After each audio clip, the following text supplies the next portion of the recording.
Hello, and welcome to Boring History for Sleep. Tonight, we turn our attention to the walls of our public spaces. Imagine a long, quiet hallway in a school, an office building, or a hospital. Your footsteps echo softly on the polished floor. Along one wall, you will inevitably see it, a familiar red cylinder, resting silently in a simple metal cradle. Have you ever considered the precise height of that fire extinguisher? It is not an accident. The fact that its handle is likely no more than 5 feet from the floor is the result of decades of quiet, painstaking deliberation. This seemingly trivial detail is a monument to a slow, unseen revolution in safety. A story written not in headlines, but in the fine print of building codes and committee meeting minutes. To truly understand this quiet consensus, we must travel back to a time when that simple red canister could be found almost anywhere on a wall, or sometimes not at all.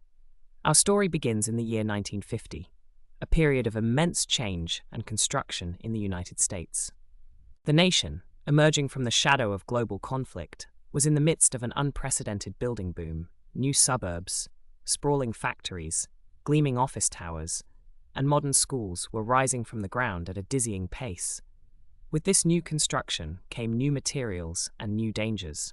Plastics, synthetic fabrics, and complex electrical systems introduced fire risks that were different in character and scale from those of previous eras. Yet, the regulations governing the placement of fire safety equipment were a patchwork of local ordinances, insurance company suggestions, and the often unwritten customs of individual fire marshals. There was no single, universally accepted standard for something as basic as where to hang a fire extinguisher. In a new building in Cleveland, an extinguisher might be mounted near the ceiling, the logic being that it would be highly visible. In a similar building in Dallas, it might be placed just a foot or two off the floor, to prevent it from being knocked off the wall.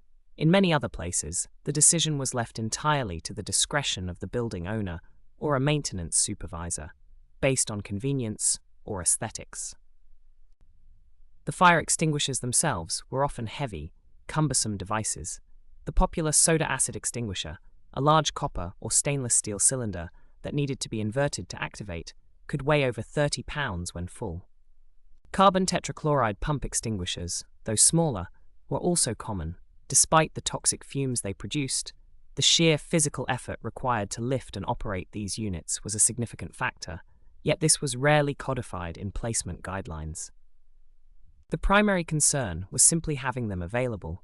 The question of whether an average person, perhaps in a state of panic, could easily access and use one was a secondary consideration. Brackets, the humble pieces of hardware at the center of our story, were similarly unstandardized. They were typically simple, hook-like affairs made of cast iron or, increasingly, stamped steel. Their design was purely functional, to hold the weight of a specific model of extinguisher. There was little thought given to the ease of removal, the durability of the bracket under stress, or its potential as a hazard in a crowded corridor. In this environment, the work of the National Fire Protection Association, or NFPA, was quietly gaining importance. Founded in 1896, the NFPA was a non-profit organization dedicated to eliminating death, injury, property, and economic loss due to fire. It did this by creating and advocating for consensus-based codes and standards. One of its key documents was NFPA 10, the standard for portable fire extinguishers. In the early 1950s, NFPA 10 was a relatively slim volume. It provided excellent guidance on the types of extinguishers to use for different classes of fire. Class A for ordinary combustibles like wood and paper, Class B for flammable liquids, and Class C for electrical fires. It established recommendations for the distribution and number of extinguishers required for a given floor area. However, its guidance on the specific topic of mounting height was more advisory than prescriptive. The language often used words like should or it is recommended, rather than the forceful and legally binding shall. The 1952 edition of NFPA 10, for example, contained a paragraph in its appendix suggesting that extinguishers be placed where they are readily accessible and immediately available. It noted that they should not be obstructed from view. On the matter of height, it offered a general guideline: placement should be convenient. What constituted convenient was left open to interpretation. This flexibility was, in part, a reflection of the NFPA's role at the time. It was not a governmental body. It could not enforce its standards.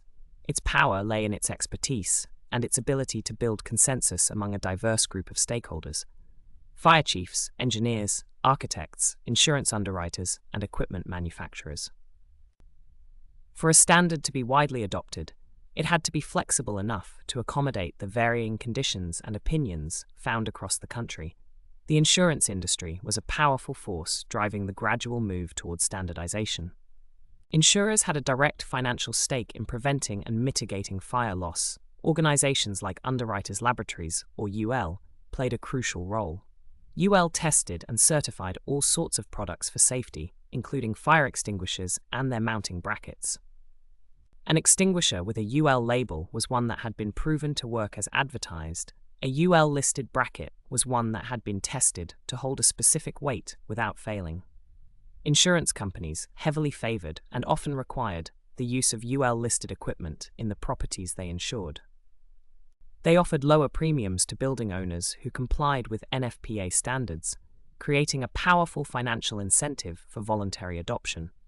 These insurers, through their own inspection and engineering departments, developed internal guidelines for their clients. These guidelines often provided more specific advice on mounting height than the NFPA standard itself, frequently suggesting that the top of the extinguisher should be no more than 5 feet from the floor. This 5-foot rule was not arbitrary. It was based on ergonomic common sense. It was a height that most adults could comfortably reach without straining or needing a ladder. Throughout the 1950s, as architects designed larger and more open-plan buildings, another critical concept began to solidify in the minds of fire protection engineers: travel distance. This refers to the actual distance a person would have to walk to get from the site of a fire to the nearest extinguisher. Early NFPA 10 editions addressed this in terms of distribution, for example, specifying 1 extinguisher unit for every 2,500 square feet of floor area for Class A hazards. But this was a crude measure. A large, open warehouse might meet this requirement, but if the extinguishers were all clustered in one corner, a person at the far end of the building would be unprotected. The concept of a maximum travel distance began to appear in the standards, with 75 feet emerging as a common benchmark for Class A hazards. This meant that no matter where you were on a floor, you should never be more than 75 feet away from an extinguisher. This single requirement had a profound impact on placement. It meant that extinguishers had to be distributed systematically throughout a building, not just clustered near exits or in janitors' closets. They had to be placed along common paths of travel, in hallways, corridors, and large open work areas. This new emphasis on systematic placement brought the issues of visibility and obstruction into sharper focus. An extinguisher located the correct distance away was useless if it was hidden behind a piece of equipment, a stack of boxes, or a coat rack. The NFPA standards began to include more explicit language requiring extinguishers to be located in conspicuous positions. If an extinguisher's location was not immediately obvious, a sign was to be placed to indicate its whereabouts. This seems simple, but it represented a significant shift in thinking. It was a move away from simply having the equipment on site and toward ensuring it could be found and used effectively by an ordinary person in an emergency. The bracket, in this context, was not just a hook, it was a display stand. Its placement determined the extinguisher's visibility. Mounting an extinguisher higher on the wall made it more visible over low-level obstructions like desks and file cabinets, but it made it harder to reach. Mounting it lower made it easier to grab, but more likely to be hidden or become a tripping hazard. The 5-foot height, increasingly favored by insurers and fire marshals, was seen as the optimal compromise between these competing demands of visibility and accessibility. By the end of the 1950s, the foundation for our modern standards was in place, but it was far from solid. The rules were still largely recommendations, enforced unevenly by local authorities and market pressures from the insurance industry. The country was a mosaic of varying regulations. A building inspector in Chicago might insist on the 5-foot rule, while their counterpart in Atlanta might have a different local amendment, or simply leave it to the builder's judgment. There was no single, overriding authority. The process of creating the standards themselves was also evolving. The NFPA's technical committees, staffed by volunteers from across the industry, would meet periodically to review and update the standards. This was a slow, deliberate process.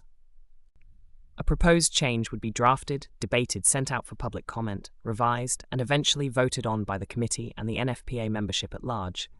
Every word, every measurement, was the subject of careful consideration. The goal was to create a document that was both technically sound and broadly acceptable to all stakeholders. This consensus-based approach was essential to the NFPA's credibility, but it also meant that change was incremental. There were no sudden, sweeping revisions. Instead, the standards evolved slowly, edition by edition, reflecting a growing understanding of fire science and human behavior. The 1960s saw this gradual process of standardization accelerate. The economy continued to grow, and with it, the size and complexity of public buildings. High-rise office towers, enclosed shopping malls, and sprawling single-story school campuses became common. These new environments presented new challenges for fire safety. A fire in a high-rise building, for example, was a fundamentally different problem than a fire in a two-story commercial building.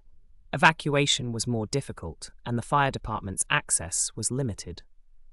This placed an even greater emphasis on having effective first aid fire appliances, like portable extinguishers, readily available for occupants to use on incipient stage fires. During this decade, the model building codes began to play a more prominent role in disseminating the NFPA's standards. Organizations like the Building Officials and Code Administrators International, BOGA, primarily in the Northeast and Midwest, the Southern Building Code Congress International, SBCCI, in the South, and the International Conference of Building Officials, ICBO, in the West, each published a set of model codes.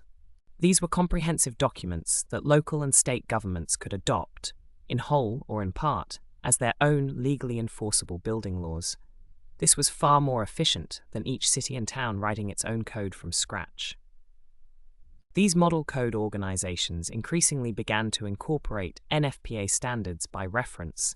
This meant that the BOCA code, for example, might not spell out all the rules for fire extinguishers itself.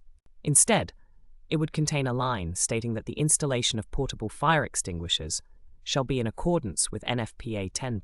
Suddenly, the NFPA's consensus-based standard was transformed from a voluntary guideline into a legal requirement in thousands of municipalities across the country. This development had a massive impact on the standardization of mounting height and placement. What had been a recommendation from an insurance inspector was now the law, enforced by the local building official. The 1965 edition of NFPA 10, for instance, contained more refined language. While the main body of the standards still focused heavily on the type and distribution of extinguishers, the appendix contains explanatory material, provided more specific guidance. It reiterated the importance of visibility and accessibility. It explicitly mentioned that extinguishers should not be blocked by storage or equipment, and it continued to popularize the ergonomic logic that would lead to codified height requirements. The debate within the technical committees during this period was not about whether a height standard was needed, but what that standard should be. Manufacturers of extinguishers, concerned about the usability of their products, generally favored a lower, more accessible height. Fire marshals, focused on quick identification during an emergency, sometimes argued for a higher, more visible placement. Representatives from the building design and construction industry were concerned with how the equipment would integrate into their buildings without creating obstructions or aesthetic clashes. The question of the extinguisher's weight became a more formal part of the conversation. It was clear that a small, 5-pound dry chemical extinguisher was a different proposition than a large, 30-pound pressurized water unit. Lifting the heavier unit from a high bracket would be difficult for many people, potentially leading to injury or a delay in fighting the fire. This led to discussions about a tiered height requirement. Perhaps lighter extinguishers could be mounted higher, while heavier ones must be mounted lower. This concept began to appear in drafts and commentary for future editions of the standard. The 5-foot measurement was still the most common rule of thumb, but it was increasingly understood to be a maximum for the top of the extinguisher, not a mandatory fixed point. The idea was to set an upper limit to ensure accessibility. A lower limit was also considered to prevent extinguishers from being damaged by floor cleaning equipment or becoming tripping hazards. A common sense minimum of about 4 inches from the floor began to be discussed. The materials and design of the brackets themselves were also subject to this process of standardization. Underwriters' laboratories developed specific testing protocols for brackets under Standard UL 1479. A bracket had to be able to withstand a static load of several times the weight of the extinguisher it was designed to hold. It was subjected to impact tests and vibration tests to ensure it would not fail or release the extinguisher accidentally. The materials, typically steel, had to have corrosion-resistant coatings, as extinguishers were often placed in damp basements or industrial environments. The design of the clasp or hook had to be secure enough to prevent the extinguisher from being dislodged by an accidental bump, but simple enough that it could be removed quickly and intuitively, even by someone in a panic who had never handled one before. All these factors, the legal force of model codes, the detailed work of the NFPA committees, and the rigorous testing by UL, were weaving a tighter and tighter web of regulations around the simple act of hanging a fire extinguisher on a wall. The late 1960s also saw the beginnings of a new kind of awareness that would have a profound, if delayed, impact on our topic: accessibility for people with disabilities. The Architectural Barriers Act of 1968 mandated that federal buildings be designed to be accessible. While this law did not directly address fire extinguishers, it was the first major piece of legislation to establish the principle of universal access in the built environment. It started a national conversation among architects, designers, and code officials about things like ramp slopes, doorway widths, and the reach ranges of people in wheelchairs. These concepts would eventually find their way into the fire protection world, but in the 1960s, they were just beginning to emerge. The focus was still primarily on the able-bodied majority. The standard 5-foot mounting height was based on the reach of a standing adult. The needs of someone with limited mobility or reach were not yet a primary consideration in the text of NFPA 10. The silent consensus was coalescing, but it was not yet universal in its scope. The 1970s marked a watershed moment in American workplace safety, and by extension, in the standardization of fire extinguisher placement. This was the decade of federal intervention. In 1970, Congress passed the Occupational Safety and Health Act, creating the Occupational Safety and Health Administration, or OSHA. For the first time, there was a federal agency with the authority to set and enforce safety and health standards in virtually every private sector workplace in the country. OSHA was tasked with an enormous job: to assure safe and healthful working conditions for working men and women. One of its first priorities was fire protection. Rather than reinventing the wheel, OSHA did something very practical. In a process known as incorporation by reference, it adopted a large number of existing national consensus standards, including many from the NFPA, as its own mandatory regulations. Overnight, NFPA 10 was no longer just a voluntary standard or a component of local building codes. It was federal law for most workplaces. This had a profound effect. An OSHA inspector could now walk into a factory or an office and issue a citation and a fine if fire extinguishers were not installed and maintained according to the NFPA standard. This gave the standard an enforcement mechanism it had never had before. The specific OSHA regulation covering portable fire extinguishers is found in Title 29 of the Code of Federal Regulations, Part 1910.1 Fee 7. The early versions of this regulation, promulgated in the early 1970s, directly reflected the language of the NFPA 10 editions of the time. The regulation mandated the employer's responsibility to provide extinguishers, ensure they were the correct type for the hazards present, and keep them in good working order. Crucially, it also codified the requirements for placement and mounting. The OSHA standard made the 75-foot travel distance for Class A hazards a legal requirement in the workplace. It mandated that extinguishers be conspicuously located and not obstructed. And it provided the first widely enforced national rules on mounting height. The regulation stated that extinguishers having a gross weight not exceeding 40 pounds shall be installed so that the top of the extinguisher is not more than 5 feet above the floor. This was the formal codification of the old 5-foot rule that had been an insurance industry best practice for decades. But OSHA went a step further, addressing the issue of heavier units. The regulations stated that extinguishers having a gross weight greater than 40 pounds, which included the large wheeled units, but also some of the larger portable water and dry chemical models, shall be installed so that the top of the extinguisher is not more than 3.5 feet, or 42 inches, above the floor. This two-tiered height requirement was a landmark in the history of standardization. It was a clear, unambiguous, and legally enforceable rule based on ergonomic principles. The 40-pound threshold was chosen as a practical dividing line between an object that most working adults could safely lift from chest height and one that required a lower, more mechanically advantageous lifting position. The regulation also specified a minimum height, stating that in no case shall the clearance between the bottom of the extinguisher and the floor be less than 4 inches. This addressed the concerns about damage from floor cleaning equipment and tripping hazards. Now, across the country, from a machine shop in Michigan to a warehouse in California, a single set of measurements governed the placement of this vital piece of safety equipment. The bracket, the silent partner in this arrangement, had to be installed with a new level of precision. A maintenance worker could no longer simply eyeball a convenient spot on the wall. They needed a tape measure. The centerline for the bracket's mounting holes had to be calculated based on the height of the specific extinguisher model it would hold, to ensure that the final installation met the OSHA height requirements to the inch. The work of the NFPA 10 Technical Committee continued throughout the 1970s, now with the added weight of knowing their decisions would likely be incorporated into federal law.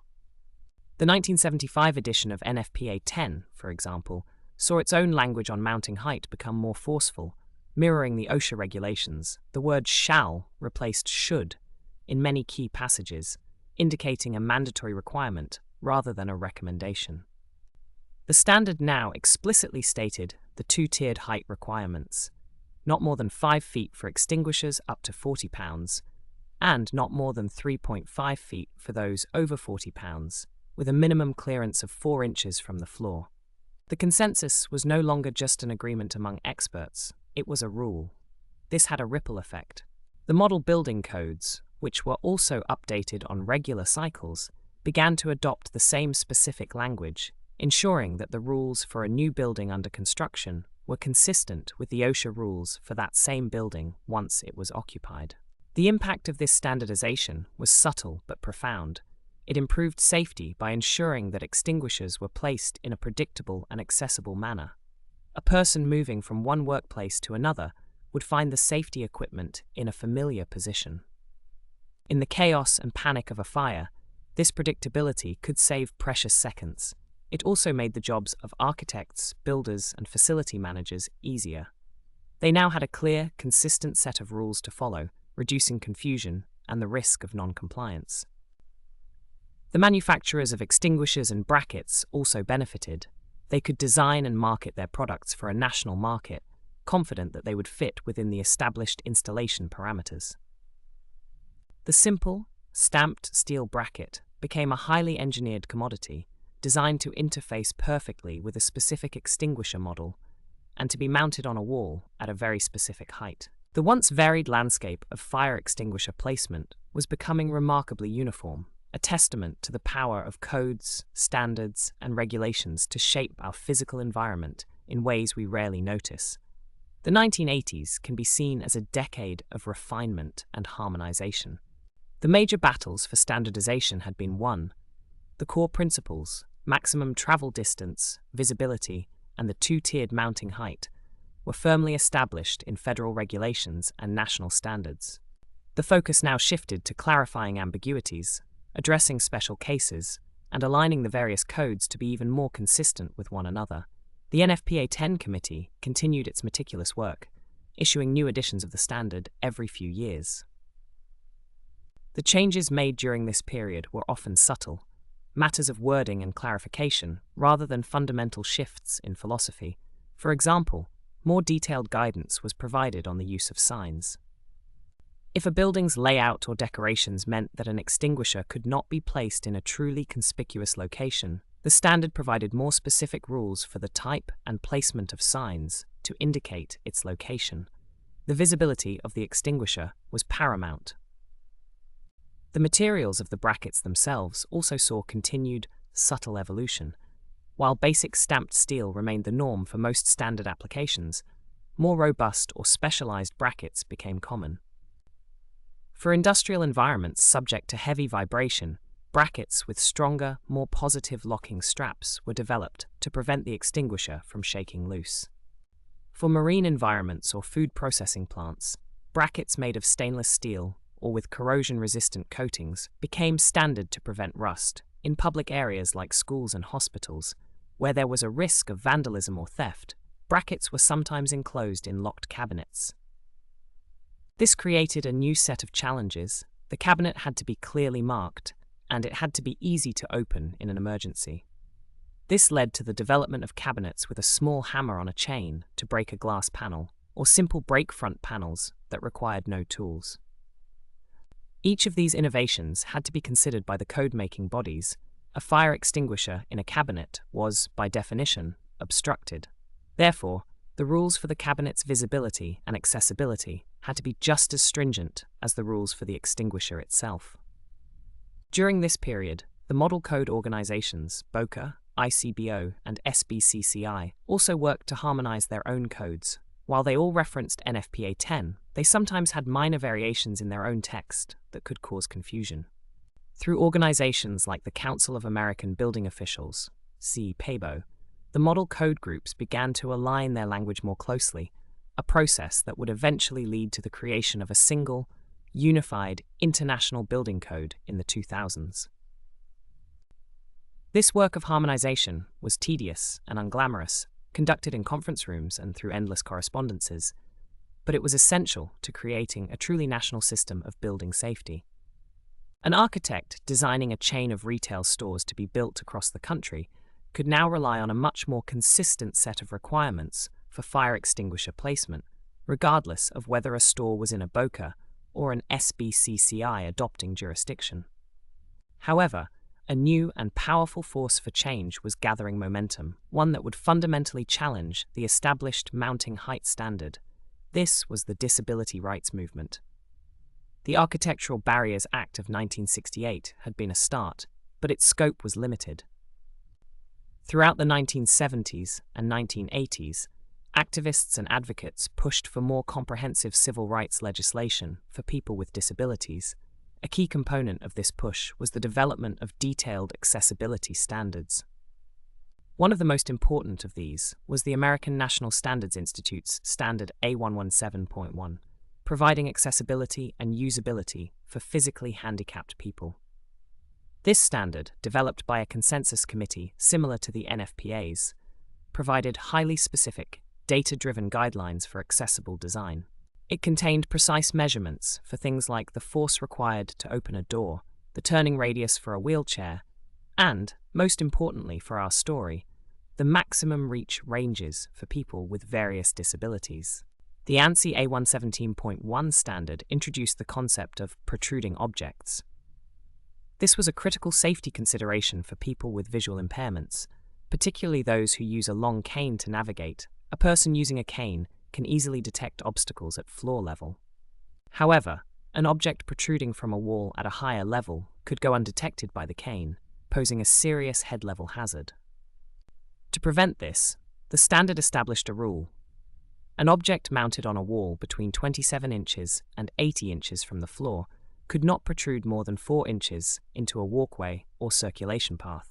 Objects mounted below 27 inches could protrude further, as they would be within the sweep of a cane. This 4-inch rule for protruding objects was a simple, elegant solution to a serious problem. The implications for fire extinguishers were enormous. A typical fire extinguisher, when hung on its wall bracket, protrudes anywhere from 5 to 9 inches from the wall. This was well over the 4-inch limit. According to the emerging accessibility standards, a standard fire extinguisher installation in the middle of a corridor was a hazard to the visually impaired. This created a direct conflict between two different sets of safety goals.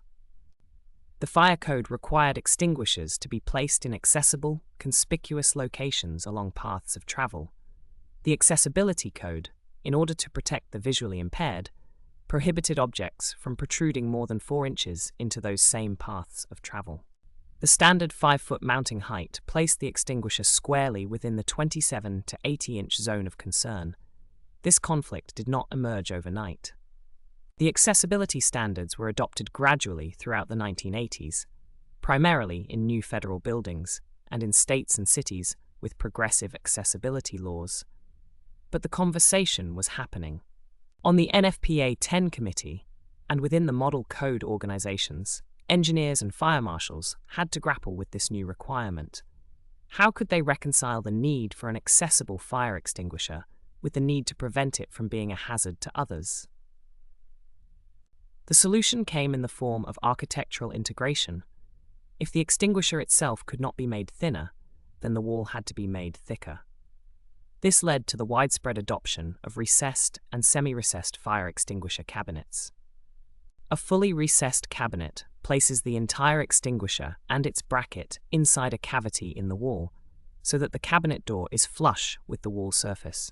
A semi-recessed cabinet places the extinguisher partially in the wall, with the goal of keeping the protruding portion of the cabinet frame under the 4-inch limit. This was a major shift. The placement of a fire extinguisher was no longer just a matter of a maintenance worker with a drill and a tape measure. It now had to be planned for during the architectural design phase of a new building. The walls in corridors and public areas had to be designed to accommodate the depth of the cabinet, which could be a challenge with thinner wall assemblies. This added cost and complexity to construction, but it was the only way to satisfy both the fire code and the accessibility code. For existing buildings, compliance was more difficult. Retrofitting recessed cabinets into an existing wall was a major undertaking. In these cases, other solutions were sought. Sometimes, an extinguisher could be relocated to a corner or an alcove, where it was naturally out of the main path of travel. In other cases, a cane-detectable warning surface could be installed on the floor beneath the protruding extinguisher, alerting a visually impaired person to the overhead obstacle. By the end of the 1980s, the stage was set for the final piece of our 40-year puzzle. The Americans with Disabilities Act, or ADA, was being drafted in Congress. This landmark civil rights law, which would be signed in 1990, would mandate comprehensive accessibility standards for all public accommodations and commercial facilities, not just federal buildings. The ADA Accessibility Guidelines, or ADAG, would be based heavily on the ANSI A1 7.1 standard. The 4-inch protruding object rule would become the law of the land. This would cement the role of the recessed cabinet as the standard solution for fire extinguisher placement in corridors and circulation paths. The mounting height rules also had to be considered in this new context of universal accessibility. The standard maximum height of 5 feet to the top of an extinguisher for units under 40 pounds was at the very limit of the forward reach range for a person in a wheelchair. As defined in the accessibility standards, it was considered acceptable but not ideal. However, the ADAG specified a maximum side reach height over an obstruction of 46 inches and a maximum forward reach of 48 inches for things like light switches and thermostats. While the 5-foot rule for extinguishers was not immediately changed, this new focus on the reach ranges of people with disabilities put downward pressure on the acceptable mounting height. In practice, many architects and facility managers began to specify a lower mounting height, often with the top of the extinguisher at 48 inches, to provide a greater margin of accessibility and to align with the general principles of the forthcoming ADA. The operating handle or lever of the extinguisher was the critical element. The accessibility standards were primarily concerned with the height of operable parts. The rule in NFPA 10 concerned the height of the top of the extinguisher. So long as the handle fell within an accessible reach range, the codes were in harmony. Since the handle is always below the top of the extinguisher, the 5-foot rule for the top generally ensured the handle was at an accessible height, around 48 to 54 inches. And so, as the year 1990 approached, the quiet and unseen world of the fire extinguisher bracket had been completely transformed from where it stood in 1950. What began as a matter of local custom and convenience had become a subject of federal law and detailed national standards. The simple hook on the wall was now a precisely engineered component in a complex system of safety. Its location was no longer arbitrary. It was determined by a web of interlocking requirements: travel distance, visibility, obstruction, the weight of the extinguisher, and the accessibility needs of all people, including those with disabilities. The height of the bracket was calculated to the inch, ensuring the extinguisher it held would be no less than 4 inches from the floor, and its top no more than 5 feet, or in some cases 3.5 feet, from the floor. And its placement in a hallway was now governed by the 4-inch protruding object rule, a silent but essential guardian for the visually impaired. This entire regulatory structure was built slowly, incrementally, through decades of quiet meetings, careful measurements, and thoughtful debate by thousands of dedicated and largely anonymous individuals. It is a history that is written on the walls all around us, a monument to the calm, rational, and persistent pursuit of safety, hiding in plain sight. It is a story not of a single brilliant invention, but of a gradual shared understanding, a consensus built one edition of a standard, one line in a building code, at a time. The result is a simple, standardized placement that we now take for granted, a quiet orderliness that keeps us safe in ways we may never have to think about. And that is perhaps the ultimate sign of its success.